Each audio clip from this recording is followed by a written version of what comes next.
Yeah, I mean, because we all grow up, we all know people who can draw, paint, things of that nature, but you never see it on like the platform that I've seen you on. So, Yeah. like I said, a lot of young black men and women, like we all know people that can do art, but you don't see it really where they have gallery expos or really just meeting famous people and open up doors like that. So that's something. Do you want to like in the future?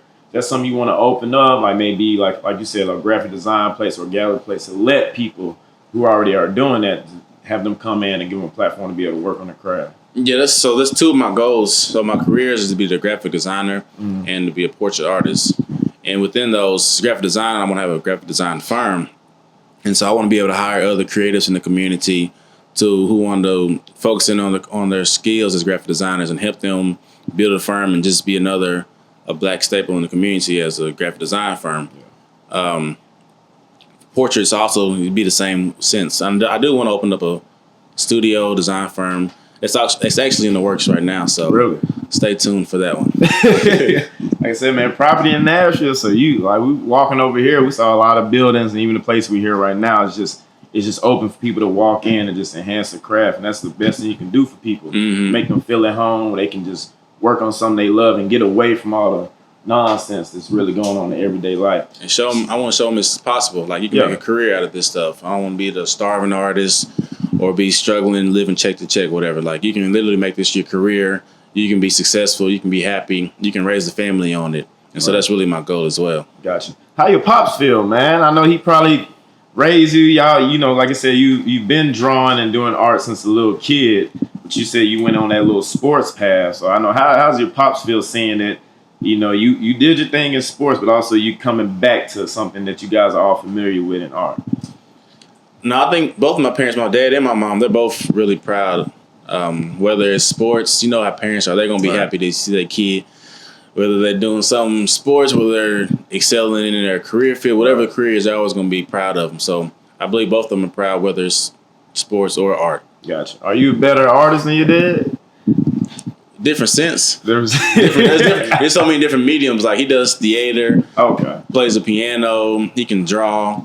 I just draw. Right. So there's different levels of it.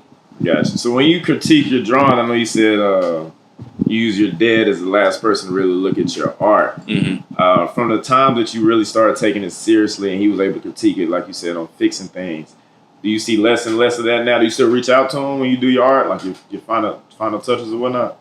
On really extreme cases. Gotcha. So a lot of times I can just critique myself and like, if I know it's good, then I'm straight with it. But then if I look at it and I can tell like something's off and I can't pinpoint it, I'll put the picture in my car, drive over to the house. It can be 1 a.m. and I'm like, Dad, can you help me figure out what's wrong with this picture? Yeah. I mean, different set of eyes matters, man. So what's one of your, I'm not going to say one, that's a very hard question to answer. What's a couple of your favorite drawings that you would have? And I'd say top 3. That I did? Yeah. The Buffalo Soldier one. Okay. Because that was just something different. I created that picture from scratch. Because there was only one picture. There was only one headshot of Lieutenant William McBride. Right. So I created from scratch. I had him on the horse, had him in the canyon, had his uniform on with his Medal of Honor. And so that was one I'm really proud of. Another one is a Michael Jackson piece I have. It's 30 by 44 inch. I remember that. Yeah, so it's a silhouette of Michael, but inside is 4 pictures of him from younger Michael to teenage to older Mike. Right. And so that's inside of that.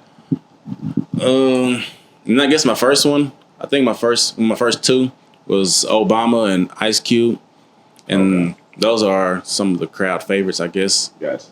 And Maya Angelou. I did that one for my mom, and so that's another one of my favorites as well. Gotcha. Are there any places that, it's things we all do, we have that one thing that we look to like, man, I really made it. So is there any places that you have in mind that you would see your drawings or pictures being hung up or be presented in and be like, man, I really like, it'll probably really bring you to joy, like either a museum or a different household or something like that? I want to see my portraits in the National Portrait Museum. Yeah. I think it's up in D.C. Okay.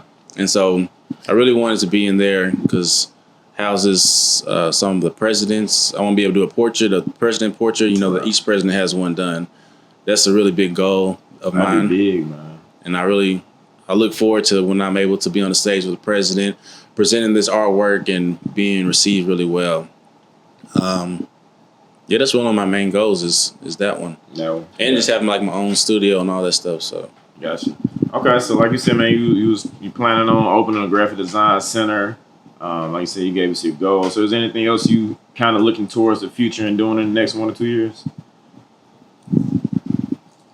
traveling, seeing my artwork in other cities after COVID dies down, being able to open up the galleries again, having art shows, getting artwork to successful people, famous people, artists, rappers, musicians, government, whoever wants to buy a portrait, seeing the households across the United States, nations, people being inspired by the artwork. So those are some things I really want to see. Gotcha. How difficult do you just travel with pictures or and pull up on these different art expos? Or how do you go about that? Like, is it you have to contact people first and like, hey, here's my artwork, and then you're invited, or how do you usually travel and get your word out there? For Nashville, a lot of times there's art shows. You may see a flyer, and I can hit them up and be like, hey, do you have any openings? And they sometimes have a fee for it. Sometimes people hit me up, like, do you want to be part of this event? We're coming to Nashville. But a lot of times, a lot of the big ones, they have you have to sign up, fill out an application, send in your artwork, and if it's chosen, then that's how that happens. Okay, because I'm about to say there's so many people probably around the world. So they have like people. It might be a $20 application fee. You can submit maybe like 3 to 4 pieces of artwork, and then they might have a panel that looks at the pictures, and if it fits the theme of their show, then they'll pick your piece. Gotcha.